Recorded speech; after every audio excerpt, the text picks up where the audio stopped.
I'm Ian Cohen, travelling with the Tour de France. Behind me you can see the defending champion, Cozalive. Can he do it again? Make sure you join us each night on 10 News at 5. Yes, you're right, this is the town of Cohen. At one time it was called the town of 100 steeples by Victor Hugo, and you can see exactly why. It's got the rare privilege in this Tour de France of hosting a start and also a finish. Today's start right here will then head 196 kilometres almost due east to end up at St Quentin. Again, it's going to be a fairly flat stage and one for the sprinters. Now, there was a couple of sprinters came down at the finish yesterday. That was coming into town on this side, and just inside the 3K mark, a few of them went down, including Mark Cavendish. Let's have a look at the stage 4 highlights. I'm Ian Cohen, travelling with the Tour de France, and these guys are doing the big lap. They've still got over 2,500 kilometres to go. What about the Aussies? There's 12 of them in the peloton. Orica Green Edge, Cadell's title defence. We'll have all the details for you. 10 News at 5. But maybe the final word on our French Foreign Legion should go to the man who became the first non-European to ever wear the leader's yellow jersey here in France. In 1981, that's exactly what Phil Anderson did, helping pioneer an Aussie assault on the world's biggest bike race. It'd be a dream come true. Like, I never would have thought I would have seen an Australian team over here, let alone an Australian on the Champs-Élysées in the yellow like we did last year. So it's, it's flourishing. Now to tonight's stage, and I'm certainly going to enjoy this one because it starts in Epernay, and that is the French Champagne capital, 30,000 acres under vine of the wonderful French bubbly stuff. It will then travel 207 kilometres across to Metz in the northwest of France. Ian Cohen covering the Tour de France for 10 News. But for the 5 riders selected to wear the green and gold at London for the Games in a very short period of time, first of all they have to survive the craziness, the madness and the carnage of the back end of the Tour de France. This is a hidden gem of the Tour de France that only the locals get to see. It's not televised, but for over 80 years has been almost as popular as the race itself, if not more.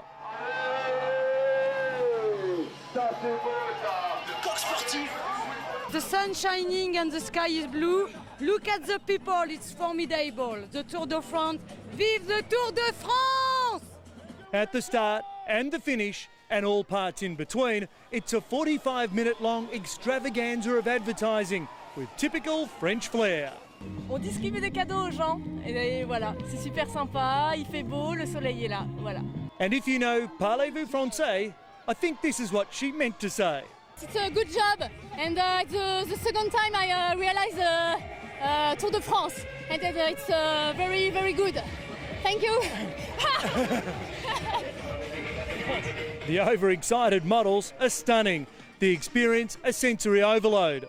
The colour, noise and sugar hits amping up the roadside crowd that has been building since breakfast. Yeah, a lot of music, a lot of fun, a lot of also young people who work on a caravan. We have 500 people who work on a caravan, and also 100 technical persons who are here for the music, for all the technical aspects.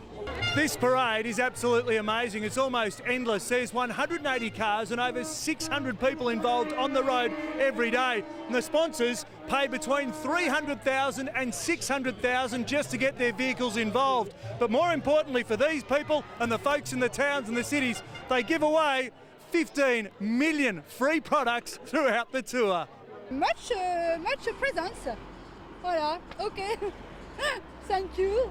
And good Tour de France. The advertising caravan debuted in 1930 and has built a unique tradition, with 39% of spectators turning up just to see it and not the race. Even the voice of cycling impressed. This is the jamboree. This is the Tour de France that brings together the whole world, and not just the world of cycling anymore. The cars and the floats and everything of all shapes and sizes doing as many kilometres as the riders, nearly 3,500 around France, through the hills and the valleys, all in the name of brand awareness and getting bang for your euro. Ian Cohen in France, 10 News. And while Cadell Evans might be disappointed, have a look at the smile that came onto his face when his wife Chiara and his son Rebel turned up at the Team BMC bus after the race. He's relishing being a family man. His wife didn't want to talk on camera, but she is here supporting her husband and obviously hoping he can get back into the race come stage 10. Ian Cohen in France for 10 News. Hi, I'm Ian Cohen covering the Tour de France, and the race has hit the beautiful Alpine region, but it's amazing what you find up the top of the big mountains. There's some funny creatures that live here. Everybody needs good neighbours with a little understanding. Join the Smurfs and me, 10 News at 5. Yes, you're right. The title defence for Cadel Evans is now very much on the ropes, and he could be in for more pain tonight. It's a 226-kilometre stage, the longest stage on the tour, and Friday the 13th might be unlucky if indeed Team Sky decide to turn the screws on Team BMC. There's two very steep climbs in the first 80 k's. It then flattens out before a final little pinch into the finish line at St John de Marianne. Now, for Cadel Evans, obviously stage 11 was really where he was brought undone. Let's have a look at the highlights. Yes, you're right. The Tour de France has taken a dangerous and horrible twist on stage 14, with tacks being thrown onto the road at the top of the last summit, 38 kilometres from the finish line.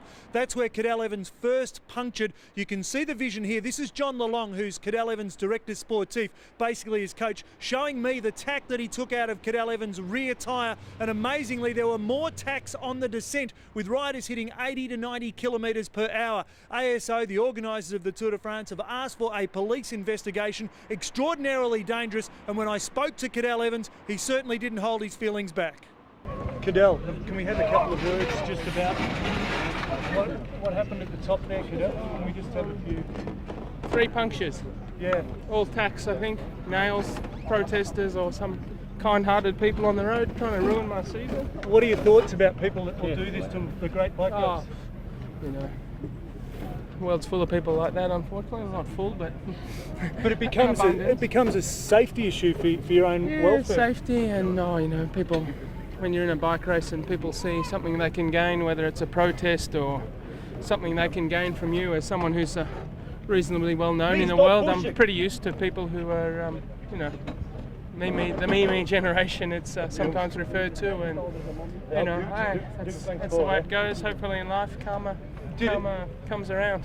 Did it make the descent very treacherous though, because you're always looking out for these things? No, you know, at 70k an hour you can't see tacks on the road, but well, my main thing was it just happened to me 3 times and at crucial moments, and you know, I'm yet to see what happened in front, in the group in front, but you know, this has happened to me before, 2 times in Spain, once yeah, for that reason I don't race in Spain very often, and I'm sorry for the good Spanish people and my Spanish friends and so on, and the people in Spain who support me, but there's a few people in their country that just take things too far, and you know, this is, it might cost me a Vuelta, it's cost me other races, and you know. So that's certainly been the story out of stage 14. Let's have a look at how it unfolded though on the road. Now, tonight is actually a rest day here at the Tour, but make no mistake, Cadel Evans will certainly be putting the feet up. He didn't even speak to the media at the end of stage 15, but just rode straight through to the team hotel. So he'll be looking to attack Bradley Wiggins come the mountain stages of the Pyrenees. In France, Ian Cohen, 10 News. Yes, you're right. Tonight's stage is certainly going to be a brute. The riders have to get up and over the top of this mountain range. The Pyrenees, 197 kilometres. It's going to be torture, including the famous Col de Tourmalet. But first up, they had to survive the rest day. And have a look at these pictures. This is Bradley Wiggins' media conference, and the media scrums here are quite extraordinary. Everyone from all corners of the world want a piece of the yellow jersey. Somewhere in the middle is Bradley Wiggins and his Team Sky teammates. He looked refreshed, he looked relaxed, he spoke about a lot of things, including his Australian heritage via his now deceased father. Well, I've got the freckles, so I'm halfway there.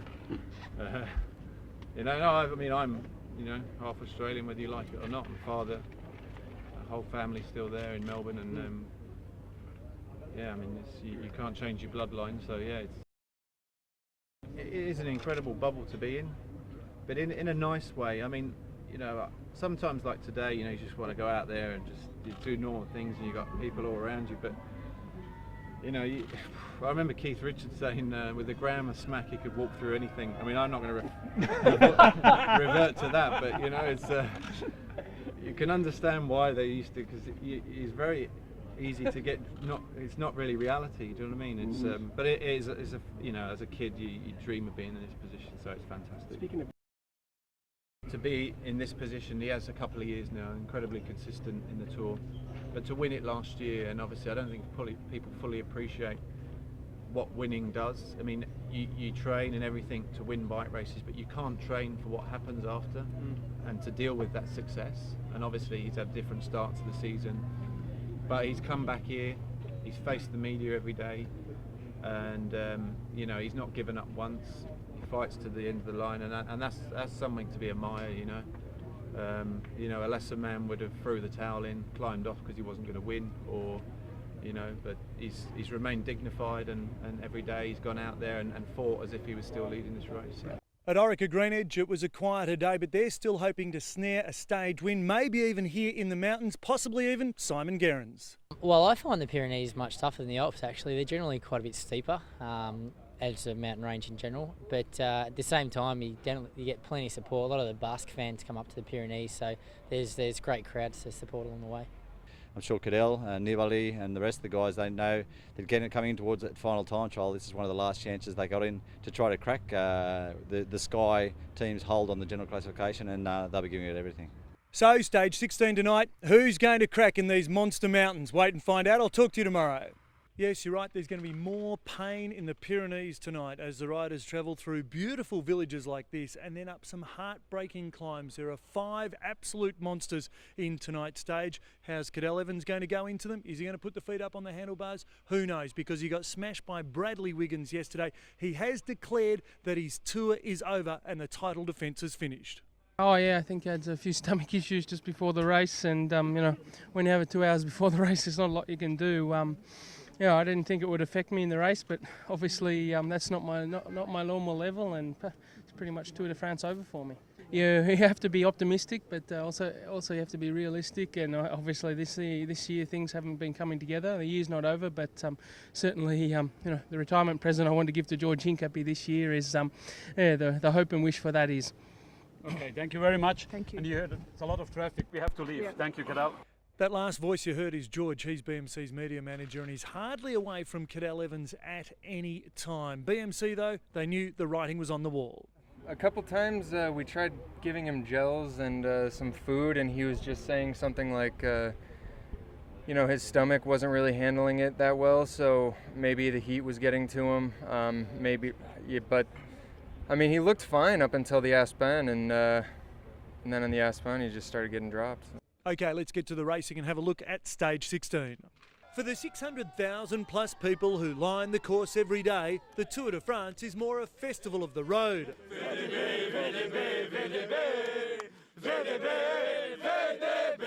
And any excuse will do. Today it's my bachelor party, so it's a big event today here in Tour de France, and I'm very happy with all my friends here, so I'm very happy. Music and noise abound for nearly 3,500 kilometres.